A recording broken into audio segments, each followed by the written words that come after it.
Some days today அப்படிங்கிற புக்கில் இருந்து ஒரு இன்ட்ரெஸ்டிங் கான்செப்ட். அந்த கான்செப்ட் என்னன்னா 100-year-old பிளான். இதில் ஆத்தர் என்ன சொல்கிறாருன்னா, நீங்கள் என்னைக்காவது எதுலையாவது டெசிஷன் எடுக்க கஷ்டமாக இருந்ததுன்னா you need to imagine yourself as a 100-year-old version of you. நமக்கு இப்போ 100 வயசாகிடுச்சு. 100 வயசானோடனே நம்ம எப்படி அந்த முடிவை எடுப்போம் அப்படிங்கிறது. மேபி 100 வயசு இல்லைனா எண்ட் ஆஃப் த லைஃப், ஒரு டெத் பெட்டில் இருக்கும்போது நம்ம என்ன முடிவு எடுப்போம் அப்படிங்கிறது தான். ஃபார் எக்ஸாம்பிள், இப்போ நீங்கள் உங்கள் ஆஃபீஸில் ஒர்க் பண்ணிகிட்டு இருக்கீங்க. ஈவினிங் ஒரு 5 o'clock உங்கள் குழந்தையோட அவார்ட் ஃபங்க்ஷன் இருக்குது.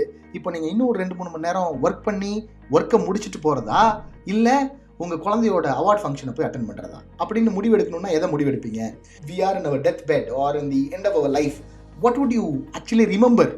அந்த அவார்ட் ஃபங்க்ஷன் தான் நம்ம ஞாபகம் இருக்குமே தவிர நம்ம அன்னைக்கு வேலை பார்த்தோமா, வேலைக்கு போனோமா இல்லையாங்கிறது கூட ஞாபகம் இருக்காது.